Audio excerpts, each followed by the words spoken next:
What is going on, everyone? It's Ultimate Spy 53 here, and welcome to another episode of Reviewed number 91. And today I'm going to be reviewing the movie John Carter.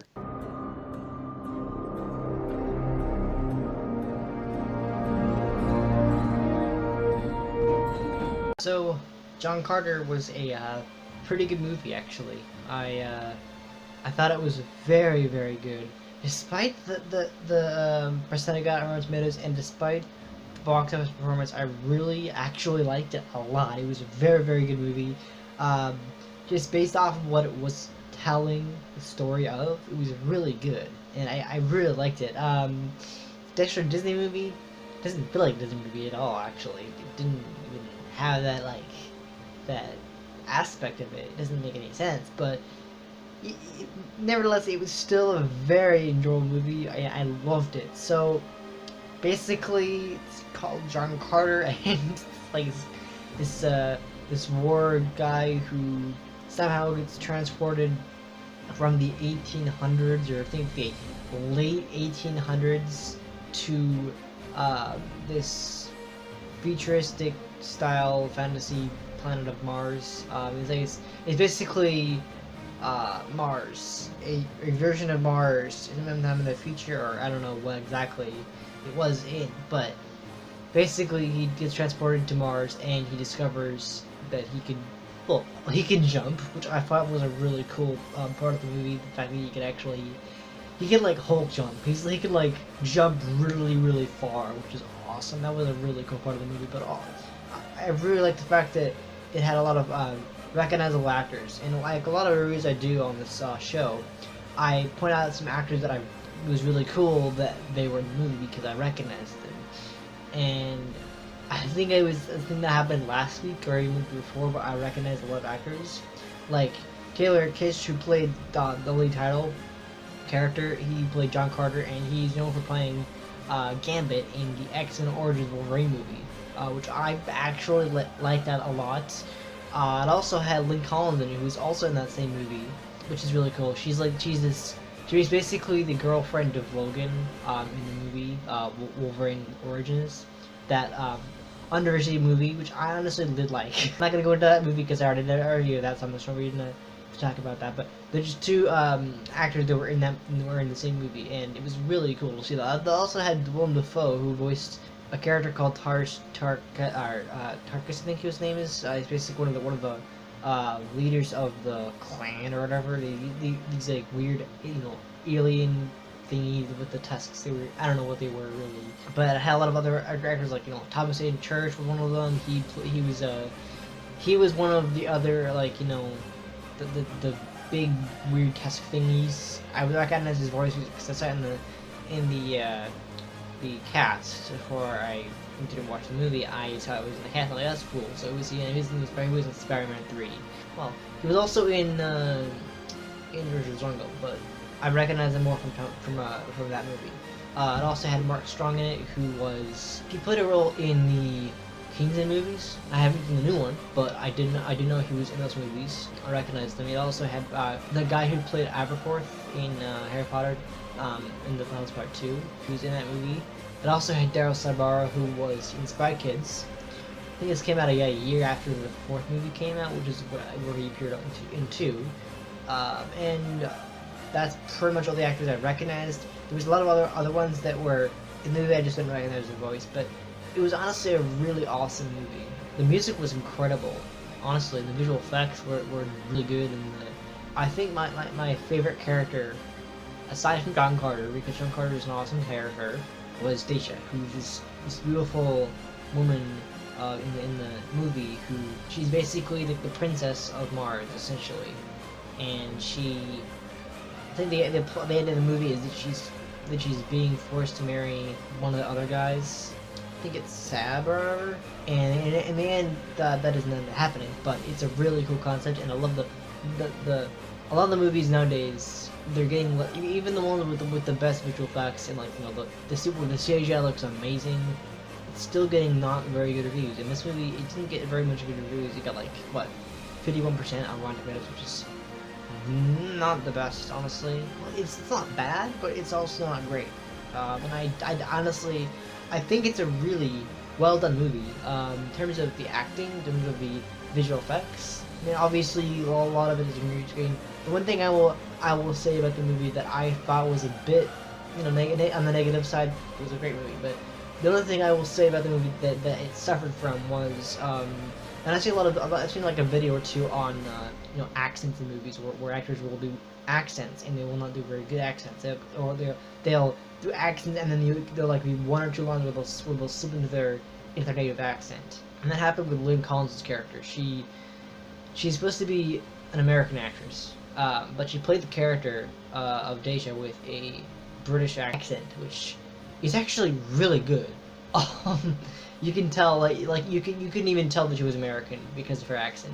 But there's a line or two in the movie, throughout the movie. I think there's a, I think when they're in the cave thing or whatever, they're learning about the planetary things. I don't know exactly how the story of it goes, but there's a point in the movie where she accidentally, you can tell that she's American because she slips into her native accent, and it's like the one mistake that was in the movie, and I could tell it wasn't very good. I mean, it's the only thing I can really say about the movie that I did not like, was it's like, oh no, I thought that she slipping into her American accent, and you could tell it was. I mean, mainly she did a pretty good job with the accent, but everything else was different, and I liked the John Carter character. I liked him a lot. He was very fun, especially when he back that he can jump a lot. That was a really cool part. I thought the visual effects were incredible. I thought the music was just mind blowing. It had a very, you know, Avatar feel to it. And it was, you know, big blockbuster movies where it's like a lot of, you know, air travel, big adventure, fantasy. It was adventure. It was fantasy. It was science fiction, because it was fantasy in the way of being visual effects, because he's transported to Mars. I don't even actually know how. I think it takes place partly in the 1800s, like the 1800s things, like the 1880s, something like that. And somehow he gets transported to Mars via this little like, you know, it was a battalion, and it's a very, very cool idea to be transported. And it's just like the transportation, it just goes really like quickly, and it's also a little bit of the movie. It's in the 1800s, but also a little bit of it is in the Wild West, which I'm not really into I'm not really a Western guy. I don't like watching movies that are set in, you know, the West. But it had that aspect of it, and I didn't hate it. I thought it was very, very good. But just seeing John Carter do his thing where he was, you know, leaping in the episode, that was a really cool part about the movie. That was my favorite part of the movie, was leaping. It felt like an ability. Really, it was really cool because he could like jump far, like really fucking far, and that was a really cool thing. But I think the really other interesting part about that movie was the creatures, the Martian guys, the big ones with the tusks, I think they're like the Tharkans or something like that. I don't know. They're like these big green, you know, tusk. You know, they have a tusk, like the tusk things, like these Martians, and they were really cool. They were designed very cool. I mean, they were weird, but they were cool, and the motion capture was actually pretty spot on, and the voice acting was really good. Like one of the actors in the movie who actually did the narration for the movie was Willem Dafoe, and he's one of my favorite actors because he was in a lot of he's been in a lot of movies. He was in the Spider-Man trilogy. He was in. Well, he was in the Great Wall, which I haven't seen yet. I will definitely do a review of the Great Wall, just not yet. I haven't actually acquired the movie yet. I do want to buy the movie. I want to own the movie. But he was in the movie. He was also in a lot of other movies. He was in Mr. Bean's Holiday, I think it was. Yeah. And in this movie, he basically voiced one of the like the head Tarkin guys, the Green Martian guys with the tusks. And I liked the design. I thought the motion capture was really good. It didn't look fake. It looked really well, you know, CGI. The CGI, honestly, sometimes CGI movies looks terrible. But in this particular scene, especially with, you know, with movies using CGI for motion capture, because like motion capture is CGI, but it's also really well done CGI, and that's what made this particular movie so good. Was the CGI of motion capture making the characters. I'm pretty sure all the characters voicing the Martian guys were all motion capture. They looked like they were motion capture, and honestly, I liked it. I liked how John Carter was like trying to figure out where he was and why he was in this place. I mean, he was like, he arrived there and he's like, where the hell am I? How can I jump? Because apparently, you know, you on a different planet, you have low gravity or something. I mean, it's obvious, because it's like, you know, you go to the moon, you're low gravity, and you know, go to Mars, you have low gravity. I think it's, well, it wasn't the same for The Martian, but that was a different movie altogether. This is a movie. The funny thing about the fact that, you know, I did The Martian last week is this is also a movie about, you know, set on Mars, except it's not all set on Mars. It's, well, most of it is set on Mars, yes. Most of the plot is on Mars, but it's also on the Earth. Yeah, it's pretty cool, and I like the characters. I like the mythology of the movie. How, you know, we learn about a lot of really interesting things about, you know, the planetary things and what you know the planets are called, and just, you know, learning about all this really cool you know, things. Just the planet they're on, or the city that they're in, which is apparently Helium or whatever, which is a weird name for a city. What did you call it? Helium? Oh, that's what they call it. It's not the same thing. I guess it's not the same thing as, you know, the stuff that you know, causes a balloon to you know, inflate. But it's a very weird name to call something. But it's still a really cool thing, and I thought it was a very cool idea. And just the action sequences alone were awesome, incredible, and just visually, it has a lot of amazing sequences in it. This is like, those are all things where I think there's this bike thing that John Carter ends up getting on, and it's actually really cool. Like, he gets on it, because it reminds me of a speeder bike, except longer and bigger and, you know, different design, obviously. But it reminds me of the speeder bike from Star Wars Episode 6. It was really cool, and you get on this bike and you can, like, move up, and you can fly. That's actually one of the coolest things out of that movie. It actually reminds me of the little you know, the creatures from, you know, Avatar that you can fly on. A little bit like that, but they're not creatures, they're actual ships. They're actually, you know, these bike things you can, like, get on and travel on. It was a really cool thing. But I think the one character that I liked a lot, you know, the whole point of the movie was, you know, he was in the midst of a battle between these humans, I think, the humans of Mars, and the Martians, the actual Martians of Mars. I don't really know if they were actually humans. I mean, I think they were like, I think it was something about they were being Trojan, because I think it was like the Trojan War. I don't really know the idea of what they were called, but they're just like these humans, and you have the Princess of Mars, Deja, who's this beautiful princess. I mean, the actress in real life was already, you know, stunningly beautiful, but I thought the you know, the actress who played her did a really good job as the character, and I honestly had no problem with it. I thought the acting was really good. I thought I thought Taylor Kitsch's interpretation of John Carter was really well done. I've never actually read the book. It's apparently one of those movies where it's like, oh, it's a book. Okay, then that's cool. You don't realize it's a book. I have seen so many movies where I don't realize the movie is actually based on a book. Like, it kind of felt like it would have been based on a book, and I'm like, oh yeah, it totally is based on a book. And there's been enough movies in the world to know that I'm surprised even when I find out that there's a movie that I'm watching that's actually based on a book. I mean, it's cool. It's very cool. I mean, it's really cool. Because a lot of movies are based on books. Not all of them, but quite a few are based on books, which is really cool. And that's why I found it really interesting how this was actually based on a book. I mean, it did feel like it was a book. It did, because it had that story. The story that was being told definitely felt like it was not an original story. It felt like it was adapted. But still, I liked the movie itself. It was really it was awesome. It was amazing. It was great action sequences.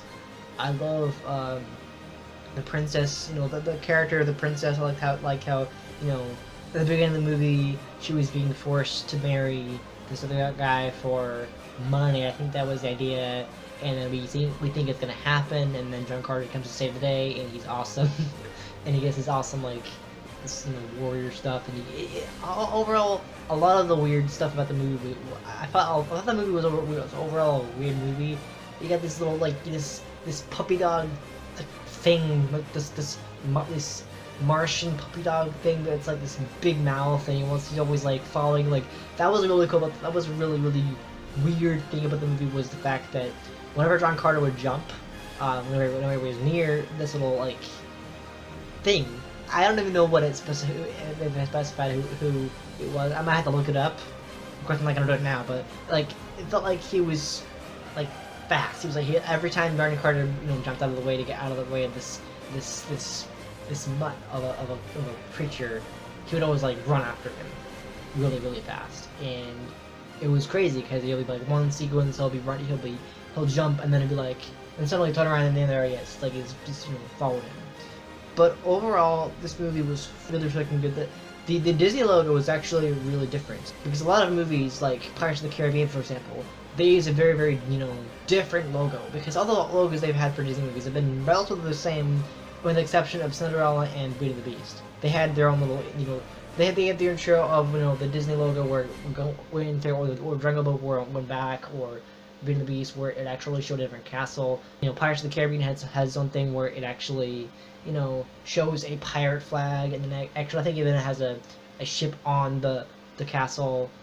But with this particular movie, because it was a Disney movie, didn't expect that really, but it was a Disney movie. I felt it was really interesting how they used this red hue of a thing.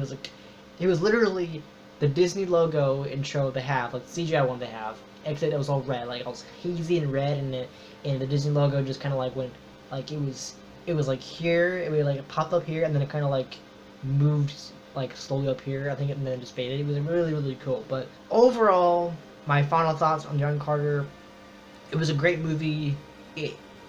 Really, I could have seen a sequel.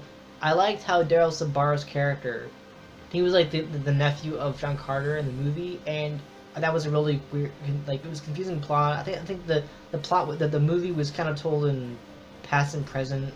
I don't really know. It was confusing. The whole 1800s type of style thing about the movie was just confusing. I didn't understand it at all.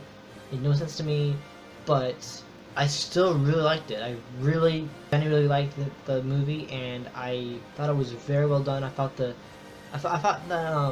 Princess of Mars, the Deja, I thought she was beautiful. I can see why she was cast, because oh my god, even at 40 she's amazing. She is, because kind of how am I expressing how beautiful the women were in its Musketeers back in number 83. She is beautiful in this movie too, and it's awesome, and that's why I like it so much.